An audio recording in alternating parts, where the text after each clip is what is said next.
क्या कभी सोचा आपने कि इस दुनिया में अगर रंग ना होते तो ये दुनिया कैसी होती? एकदम ब्लैक एंड वाइट, फीकी। हर रंग का अपना एक महत्व होता है, खुशी के रंग, प्यार के रंग, गम के रंग। और अगर ये रंग ना होते तो सब कुछ कितना फीका होता। और इन्हीं रंगों का महत्व समझाने आज हमारे साथ कश्मीर की पहली फीमेल म्यूरलिस्ट शाफिया शफी है। चलिए मुलाकात करते हैं।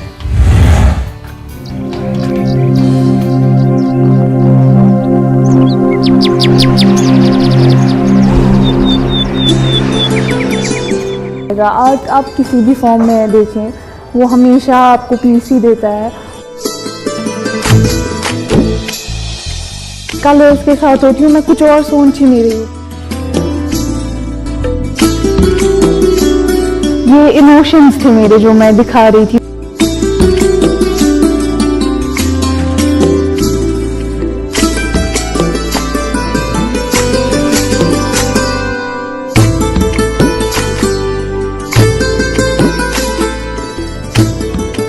हाय Shafia, thank you for coming to the show. Thank you for having मी।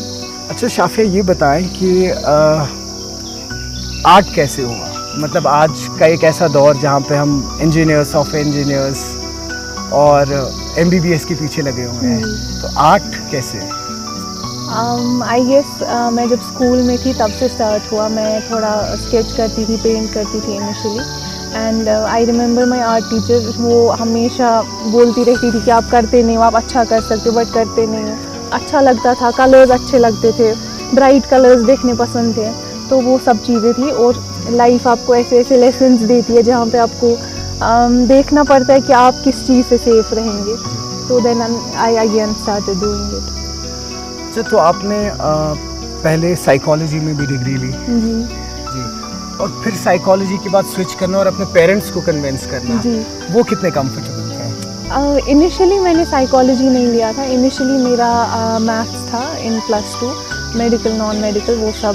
मैं फंसी हुई थी एक हिसाब से, जो यहाँ मतलब हर जगह बोला जाता है कि आप जैसे बता रहे थे इंजीनियर्स, डॉक्टर्स, बट मुझे मशीन नहीं बनना था। सिंपल सा आंसर है। तो I wanted to do what I like to do. So मुझे लगा कि लोगों को समझने की ज़रूरत है, तो मैंने ह्यूमैनिटीज़ सब्जेक्ट चेंज किया अपना और ह्यूमैनिटीज़ में पढ़ने लगी लिटरेचर और साइकोलॉजी। और साइकोलॉजी में मैं बहुत फैसिनेट होती थी साइकोलॉजी सुन के, और ये समझ के कि लोगों को पता चलता है कि सामने वाला क्या सोच रहा है। क्योंकि हमेशा नोशन ऐसा ही होता है ना कि इसने साइकोलॉजी पढ़ी है तो बोलो मैं क्या सोच रहा हूँ, जो कि सही भी नहीं है, बट ऐसा एक नोशन था मेरे दिमाग में। तो उस एक चीज़ की वजह से मैंने सोचा कि नहीं, मुझे साइकोलॉजी लेनी चाहिए खुद को बेटर अंडरस्टैंड करने के लिए। तो स्टार्ट वहीं से हुआ जब मैंने अपना सब्जेक्ट चेंज किया। बट देन अगेन पेरेंट्स का ये था कि मतलब +2 में अच्छे मार्क्स से आप पास हुए तो क्यों चेंज करना है। तो ऐसा प्रेशर नहीं था, बट स्टिल उन्होंने पूछा कि क्यों आपको चेंज करना है। तो मैंने बोल दिया ऐसा मेरा मन नहीं लगता है फ़िज़िक्स वगैरह पढ़ने में। उसके बाद जब मैंने स्टार्ट किया साइकोलॉजी पढ़नी स्टार्ट की, तो मुझे लगता है उस चीज़ की वजह से बहुत चीज़ें जो थी मतलब मेरे दिमाग में वो बहुत क्लियर होने लगी। मैं खुद को बेटर समझने लगी, अगर किसी और को ना सही एटलीस्ट खुद पे काम करने लगी। और उसके बाद ही मुझे लगता है आर्ट आया। साइकोलॉजी में भी रंगों का काफ़ी जिक्र है, सिग्निफिकेंस है, तो आपको लगता है वो भी कहीं ना कहीं मर्ज हुआ? हाँ, ऐसा बोल सकते हैं। मैं ऐसा आपको बोल सकती हूँ कि अगर मैंने साइकोलॉजी नहीं पढ़ी होती तो शायद मैं इस फील्ड में नहीं होती, मैं आर्ट के फील्ड में नहीं होती। क्योंकि ये दो ऐसे कॉन्सेप्ट्स हैं जो मर्ज होके बाहर आते हैं। और मेरा ऐसा नेचर था कि मैं चीज़ों को इमेजिन करती थी। तो कभी जब हमें नॉर्मली सा कोई कॉन्सेप्ट पढ़ाया जाता था, कुछ भी कोई एग्जांपल दी जाती थी, कोई टीचर कुछ बोलता था, तो मेरा माइंड वो सब चीज़ें पिक्चर करने लगता था और मैं वो ड्रॉ करती थी।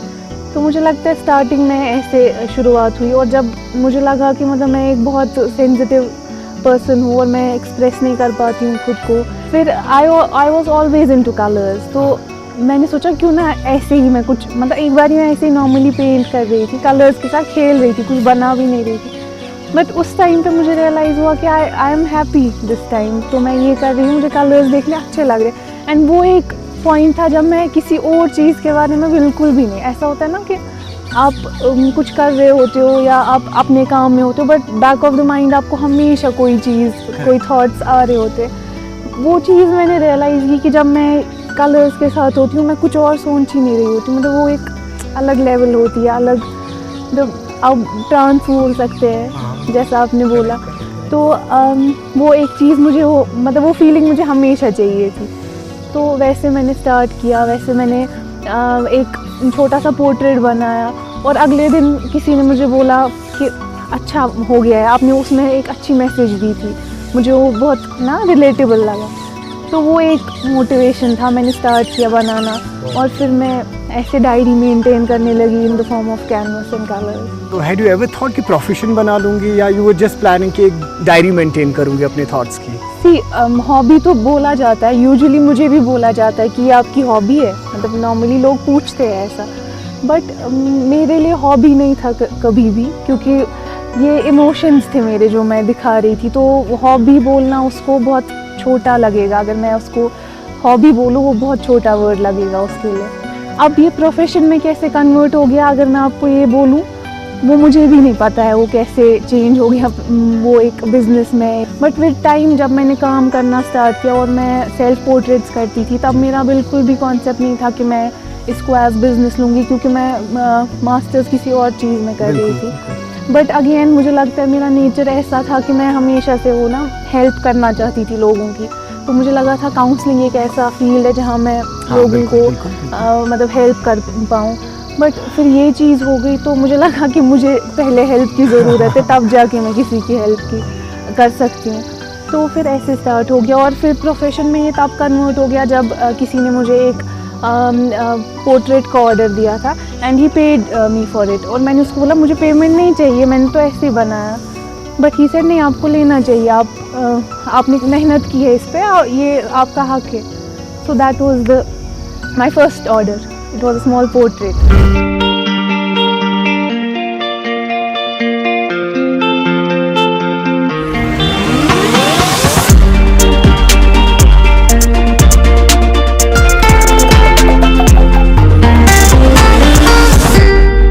इतने सारे कलर्स, इतने सारे एक्सप्रेशंस हैं यहाँ पे, कुछ एक्सप्लेन करें इन आर्ट वर्क्स के बारे में प्लीज़। जी, सो जो भी आर्ट वर्क आप यहाँ पे देख रहे हैं, सब में एक सेंट्रल फिगर एक लड़की का मिलेगा आपको।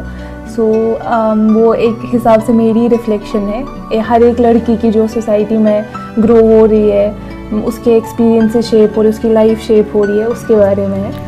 तो जो भी एक आर्ट वर्क है, हर एक आर्ट वर्क के पीछे एक स्टोरी है और मैं हमेशा कोशिश करती हूँ कि कोई ऐसा काम करूँ जिसकी वजह से दूसरों को थोड़ी इंस्पिरेशन मिले, लाइफ में होप मिले।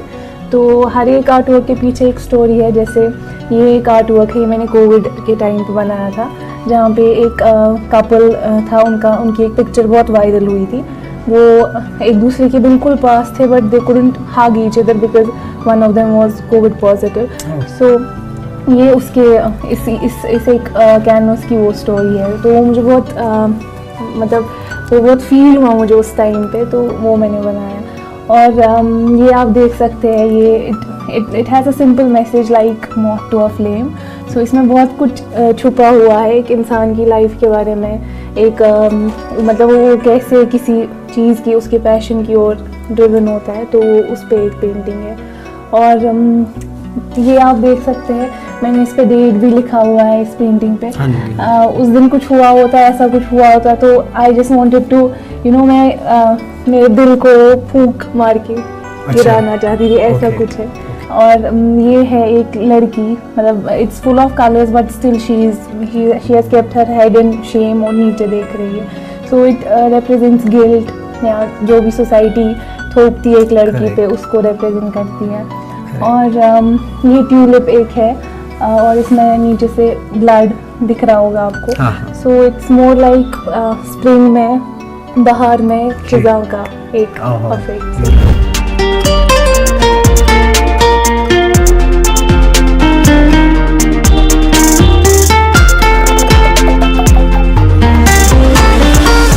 आपकी जो पर्टिकुलर इंस्पिरेशन रही है वो आपने कहाँ से डिराइव की, मतलब what was the cause for that? Reason I would say? ऐसा मुझे लगता है, पता नहीं मैं सही बोल रही हूँ या नहीं, कि इंस्पिरेशन या आर्ट कभी हैप्पीनेस से नहीं आता है। पता नहीं, ऐसा मुझे लगता है, हो सकता है मैं गलत बोल रही हूँ, बट जब आप खुश होते हैं आपको यूजुअली चीज़ें याद नहीं रहती, मतलब आप अपने में होते हैं, और जब आप मायूस होते हैं, उदास होते हैं, तब जाके आपको खुद पे वो ना फोकस करने का टाइम मिलता है, आपको सोचने का टाइम मिलता है कि मेरे साथ अगर ऐसा हो रहा है तो क्यों हो रहा है। तो मुझे लगता है आर्ट हमेशा ग्रीफ से आता है, जो पता नहीं मैं सच वो मतलब सही भी है या नहीं है, बट ऐसा मेरा पर्सपेक्टिव है, मेरा थॉट है। इंस्पिरेशन हमेशा से मेरी लाइफ रही है, जैसा मैंने आपको बोला, जो एक इंसान की लाइफ होती है उसकी सबसे बड़ी इंस्पिरेशन बनती है, प्रोवाइडेड वो उन चीज़ों पे फोकस करे, उन चीज़ों को ध्यान में रखे कि मेरी लाइफ में अगर अभी तक मैं यहाँ तक आया हूँ, ये कैसे आया हूँ, या मेरा एक्सपीरियंस कैसा रहा है लाइफ के साथ, लाइफ ने मुझे कैसे ट्रीट किया है। हर किसी की लाइफ वो हैप्पी पिक्चर नहीं होती है, तो आई गेस वो मेरी इंस्पिरेशन रही है, वो इवेंट्स मेरे इंस्पिरेशन रहे हैं, जहाँ पे मुझे मौका मिला कि मैं खुद को एक्सप्लोर करूँ, खुद को देखूँ कि मेरे साथ अगर ऐसा हुआ तो क्यों हुआ, तो वो मेरी इंस्पिरेशन है। आपकी अचीवमेंट्स, या जिन्हें हम कहेंगे एक कमर्शियल लहजे में कि अवार्ड्स, जी, तो आपको कितना इम्पोर्टेंट लगता है वो अवार्ड्स? अगर अवार्ड्स की बात करें, मेरे पास बहुत सारे अवार्ड्स हैं जो मेरे घर पे और जो जहाँ पे मैंने पोजीशंस ली हुई है, बट टू बी ऑनेस्ट वो मुझे अपना रियल अचीवमेंट नहीं लगता है। जो जहाँ पे मैं आज खड़ी हूँ ये मेरी रियल अचीवमेंट है, मुझे लोग मेरे काम से पहचानते हैं, तो वो मुझे लगता है मेरे लिए एक अचीवमेंट बोला जा सकता है। फाइन आर्ट्स का जो कल्चर है, जो एक सब्जेक्ट है, उसको हर कॉलेज में इंट्रोड्यूस किया जा सकता है। बिल्कुल, सिर्फ आर्ट के लिए नहीं, मतलब हर एक बहुत फॉर्म्स है आर्ट के जिसमें बच्चे जाना चाहते हैं और जिसमें उनका इंटरेस्ट होता है, तो अगर वो सब चीज़ें इन स्कूल्स में अगर वो इंट्रोड्यूस हो जाए, बहुत सारे स्कूल्स में है भी ऐसा, बट कॉलेज लेवल पे नहीं है। और आप अगर मास्टर्स की बात करें या बीए की बात करें तो कश्मीर में सिर्फ बीए होता है, और उतने ज़्यादा कोर्सेज हैं नहीं जो लोग इंटरेस्टेड है एज हॉबी इसको रखने के लिए या स्किल सीखने के लिए, उतने ज़्यादा कोर्सेज हैं नहीं उनको। अगर ऐसा हो कि जो मतलब कॉलेजेस है या यूनिवर्सिटीज़ है, अगर एक अलग से सब्जेक्ट मतलब चॉइस बेस्ड रखा जाए तो ऑब्वियसली वो तो बेनिफिट ही करेगा जिनको इंटरेस्ट है। कोई भी आर्टिस्ट, हम आपकी बात कर लें, म्यूरलिस्ट, पेंटर्स, सिंगर्स की बात कर लें या राइटर्स की बात कर लें, आपको लगता है कि उनमें एक एलिमेंट जो है स्पिरिचुअलिटी एलिमेंट वो होना चाहिए, मतलब रिलीजियस एलिमेंट नहीं, स्पिरिचुअलिटी एलिमेंट? जो आपने बोला मैं उस चीज़ के साथ बहुत रिलेट कर पा रही हूँ, क्योंकि मुझे पर्सनली लगता है कि रिलीजन और स्पिरिचुअलिटी बहुत अलग अलग चीज़ें हैं। आप रिलीजन फॉलो कर रहे हो नहीं कर रहे हो, बट स्पिरिचुअलिटी इंसान में रूहानियत होना बहुत ज़रूरी है, क्योंकि मुझे नहीं लगता है कि इंसान को इंसान बुलाना, उसको इंसान का दर्जा देना सही रहता है अगर उसमें इंसानियत ना हो, रूहानियत ना हो। तो ऑब्वियसली एक आर्टिस्ट को हमेशा, मतलब मुझे लगता है पर्सनली, जैसे मैं बहुत स्पिरिचुअल हूँ, ये नहीं कि मैं रिलीजियस हूँ, मैं ये नहीं बोलूँगी, बट हाँ मुझे एक कनेक्शन फील होता है खुदा से या किसी भी लैंग्वेज में, किसी, हाँ ऐसा बोल लीजिए। ऐसा नहीं है कि हम खुद को रेस्ट्रिक्ट कर रहे हैं किसी एक पर्टिकुलर रिलीजन से, तो हमेशा मुझे लगता है कि मतलब मुझे गाइडेंस मिलती है, मतलब वो खुदा, मैं हमारे रिलीजन में अल्लाह है तो मैं वो बोलूँगी कि मुझे ऊपर से गाइडेंस मिलती है, और ये चीज़ें एक्सप्लेन नहीं हो पाती है, मतलब आप किसी को एक्सप्लेन नहीं कर सकते हो कि मुझे ऐसा लगता है, वो मतलब यूजुअली लोग बोलेंगे ये पागलों वाली बातें कर रहे हैं। करेक्ट, क्योंकि स्पिरिचुअलिटी ऐसा इंडिविजुअल ये है कि वो आप, हाँ, और वो जो चीज़ होती है ना, वो जो फील होता है उस चीज़ का, मुझे लगता है हर किसी आर्टिस्ट में होना चाहिए और होता भी होगा, क्योंकि मुझे नहीं लगता है कि कोई इंसान आर्ट प्रोड्यूस कर सकता है जब तक उसमें स्पिरिचुअलिटी ना हो। और स्पेशली कश्मीर जैसी जगह पे, जो कश्मीर जैसी जगह पे, हाँ, और जगह का तो उतना कुछ ये नहीं है, बट जितना इंसान में वो चीज़ होगी उतना उसका काम निखर के आएगा। वो कोई भी काम करो, कोई भी आर्ट फॉर्म हो, आर्ट के रिलेटेड कुछ भी हो, जब तक एक इंसान में वो स्पिरिचुअल एलिमेंट नहीं होगा तो मुझे नहीं लगता उसका काम उतना मतलब हार्ट टू हार्ट जाएगा। Correct. No I said Kashmir इसलिए क्योंकि यहाँ पे बिकॉज ऑफ द ब्यूटी है नो। या नहीं, यहाँ कश्मीर को कहते थे कि ये ऋषियों और सूफियों की फिर करेक्ट सो दैट्स हाँ may be that is one of the reason कि यहाँ के लोग भी इतने अच्छे हैं। सही कह रहे हैं। जो आर्ट देखा गया है मोस्टली, जो पेंटिंग्स की हम बात करते हैं, आर्ट की बात करते हैं जी आपकी फील्ड में, जी ये प्रीडोमिनेंटली एक पेट्रियार्कल, एक मेन ओरिएंटेड जी आर्ट रहा है जी और बहुत ही कम फीमेल हैं जिन्होंने अपना लोहा मनवाया इस आर्ट में। जी। तो क्या लगता है आपको फीमेल के लिए ये एक आर्ट कैसा रहता है और क्या क्या डिफ़िकल्टीज और चैलेंजेस फेस करने पड़ते हैं एज अ फीमेल? पहले तो मुझे लगता है कि इसमें कोई जेंडर बेस्ड ये नहीं होना चाहिए, क्योंकि आर्ट सबके लिए है और उसमें हम जेंडर की बात जब करते हैं तो उधरी पे समझ आ जाता है कि हम एज सोसाइटी कहाँ की ओर जा रहे हैं। जब हम एक फ़ीमेल आर्टिस्ट की बात करें, वो कोई भी आर्ट फॉर्म कर रही हो, तो हमेशा देखने को मिला है, या मैं भी इस चीज़ से गुज़र चुकी हूँ कि बहुत नेगेटिविटी देखने को मिलती है, बहुत नेगेटिव कमेंट्स। अभी मेरा काम यूजुअली सोशल मीडिया पे ही होता है, तो काफ़ी ज़्यादा नेगेटिव कमेंट्स सुनने को मिलते हैं। मैं एक टाइम था जब मैं पूरा दिन रूम में बैठ के रो रही होती थी क्योंकि किसी ने कुछ उधर इधर कमेंट कर दिया होता था। बट देन आई रियलाइज्ड कि हम जिस सोसाइटी में रह रहे हैं वहाँ पे, ये पर्टिकुलरली कश्मीर की बात नहीं है, मैं ग्लोबली बोल रही हूँ, मतलब जो हमारे मॉरल्स ख़त्म हो रहे हैं और हम लोगों ने जो एक लड़की की स्टेटस हमने जो रखा है, उस वजह से क्या हो रहा है कि एक लड़की सोच भी नहीं पा रही है। मतलब ये चीज़ सोचना तो अलग बात है कि ये चीज़ उसके लिए सही गलत है या जो भी है, वो उसको सोचने की वो एबिलिटी भी लोग ख़त्म कर रहे हैं, क्योंकि उसको इतना बाउंड रखा है इमोशनली, उसको इतना डिपेंडेंट किया गया है कि वो उस एक फील्ड से बाहर ही नहीं आ पाती है, सोच ही नहीं पाती है कि उसके लिए सही क्या है गलत क्या है। वो ये तक नहीं सोच पाती है कि मुझे सोचना चाहिए अपने बारे में कि नहीं। तो ऐसी सोसाइटी से निकल के जब आप किसी ऐसे फील्ड में जाती हो जहाँ पे यूजुअली लड़कियाँ नहीं होती है, कभी मुझे कोई वॉल क्लाइंब करनी होती है तो मुझे ऐसे कमेंट्स भी आते हैं कि सको तो उसी और खा सुन, है ना, यूजुअली ऐसा सुनने को मिलता है। बट वो ये नहीं देखते कि मतलब मुझे इस चीज़ से खुशी मिलती है, और मतलब ऐसा ये भी नहीं है कि लोगों को उस चीज़ से फ़र्क पड़ता आप किस चीज़ से खुश होते हो किस चीज़ से नहीं।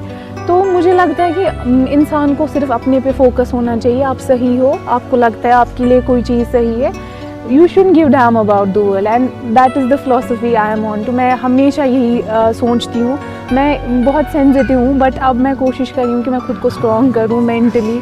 चेंज अगर एक इंसान से स्टार्ट होगी तो कल को शायद हर कोई चेंज होगा, बट ये जल्दी होने वाला नहीं है। बट आप कंट्रीब्यूट कर रहे हैं, आप तो उस चेंज में अपने आर्ट के थ्रू कंट्रीब्यूट कर रहे हैं, तो वो आई थिंक आपके लिए वो तो बहुत मुझे लगता है एक छोटी सी ट्राई है, मेरी एक कोशिश है। अगर इस चीज़ के थ्रू कुछ चेंज हो रहा है या कोई एक ही लड़की इंस्पायर होती है, एक लड़की कोई ऐसा काम करती है जो उसके दिल को खुशी देती है, तो मुझे लगता है वो मेरे लिए बहुत बड़ी बात है, मेरे लिए बहुत बड़ी अचीवमेंट है। क्योंकि हमने देखा है, मतलब सोसाइटी इस बात की गवाह है कि लड़कियों को कितना सप्रेस किया जाता है, फिर वो बाकी चीज़ों को छोड़ के इमोशनली उनको कितना टॉर्चर किया जाता है। और जब आप मेरा काम देखेंगे तो आपको वो इंस्टेंसेस मिलेंगे मेरे काम में जहाँ पे आप पिक कर पाए कि यहाँ पे शायद कुछ ऐसा दिखाया गया है, लड़की किसी चीज़ से सफ़र कर रही है। मैं ऐसा नहीं बोल रही हूँ लड़के नहीं करते हैं, बट यूजुअली लड़कियाँ ही ज़्यादा ऐसे मामलों में होती है। क्या सोचा आपने? आप ये आर्ट को अपने आप तक कन्फाइन रखेंगे, महदूद रखेंगे, या आगे कुछ आपका प्लान है, कुछ ऐसा इंस्टीट्यूट स्टार्ट करने का, स्कूल जहाँ पे आप छोटे बच्चों को, कोई भी, नॉट इवन छोटे बच्चे, बड़े छोटे, आके आपकी इस आर्ट को आगे लेके जाए? See I work in a school as well, मैं वहाँ भी आर्ट ही सिखाती हूँ बच्चों को, बट मैं उनको ये नहीं सिखाती हूँ कि आपको आर्ट करना कैसे है, मैं उनको ये सिखाती हूँ कि आपको लाइफ कैसे जीनी है, ताकि वो चीज़ खुद में उनमें आ जाए। वो कोई भी आर्ट फॉर्म चूज़ करे, बट उनको ये चीज़ पता हो कि हमें लाइफ में आगे कैसे बढ़ना है। क्योंकि जब आप स्कूल से निकलते हैं या जब आप थोड़ा एज में आगे आते हैं तो आपको कोई सिखाने वाला नहीं होता है। No doubt there are parents, but still आपको कोई बोलने के लिए नहीं होता है कि आप लाइफ में ये चीज़ों से भी गुजर सकते हो और आपको वहाँ पे स्ट्रॉन्ग रहना पड़ेगा। ऐसा हम ये एजुकेशन हम अपने बच्चों को नहीं देते। हाँ, तो correct. हमेशा मेरा ये रहा है कि मैं अपने स्टूडेंट्स को इतना केपेबल बनाऊं कि वो मेंटली वो इमोशनली स्ट्रांग बने और उनकी लाइफ में कोई भी बड़ी से बड़ी मुसीबत आए, कुछ भी हो जाए उनकी लाइफ में, बट वो वहाँ पे खड़े रहे और उनको एक एक्सप्रेशन का एक तरीका मिले, वो उस आर्ट के थ्रू मिले जो मैं कर रही हूँ या किसी और आर्ट फॉर्म में मिले। Correct. वो उस चीज़ को एटलीस्ट उस चीज़ को ना वो आगे लेके जाएं। ज़रूरी नहीं है उनको पेंट करना है, उनको स्केच करना Correct. है, Could be कोई anything. भी, हाँ वो लिखना चाहते हैं वो लिखे, वो पोइट्री लिखे, वो कुछ भी करे, बट एटलीस्ट खुद में एक वो ये रखे, इत्मीनान रखे कि हम किसी भी चैलेंज का ना डट के मुकाबला कर सकते हैं। तो मुझे हमेशा से ऐसा है कि मैं उनको इतना स्ट्रांग बनाऊं मेंटली, इमोशनली, कि वो किसी पे डिपेंड ना रहे, उनकी खुशी किसी पे दूसरे बंदे पे डिपेंड ना रहे। तो वो मैं उनको सिखा रही हूँ और वो आर्ट के फॉर्म में बाहर आ रहा है। वो मतलब मुझे सबसे ज़्यादा खुशी होती है जब वो ऐसा कुछ बनाते हैं जहाँ पे उनके इमोशंस दिखते हैं मुझे, तो वैसे पास ऑन होता है। ऐसा नहीं है कि मैं उनको बोलती हूँ कि आप ये लाइन सही दे रहे हो, ये लाइन गलत दे रहे हो, वैसा नहीं। और मैं वैसा मतलब मैं वैसी इंसान हूँ भी नहीं कि मैं किसी को मतलब किसी का मन है ऐसा करने का, ठीक है करे, तो उसके कॉन्सिक्वेंसेस क्या होंगे वो भुगतेगा और वो सीखेगा उससे। So I am that kind of person and in teaching as well मैं ये चीज़ बहुत अप्लाई करती हूँ जो यूजुअली स्कूल्स में नहीं होता है, वो कोशिश कर रही हूँ उनको देने की। तो एक आर्टिस्ट के साथ साथ मतलब होने के साथ साथ एक बहुत ही प्यारे फिलोसफर भी आप, आई फील। और आपने अपना वक्त दिया आज। आई होप कि हमारे देखने वाले जो लोग हैं जी वो आपकी इन बातों से इंस्पायर हो, आपके आर्ट से इंस्पायर हो, जी और यहाँ पे आपकी तरह और बहुत सारी फीमेल म्यूरल आर्टिस्ट आए इंशाल्लाह। और आपने बहुत ही सही तरीके में उन्हें गाइड किया है। And I thank you so much for Thank you coming so to our much show for and having thank you for giving us your time. And thank you for the beautiful conversation. Thank you so thank much. You so much.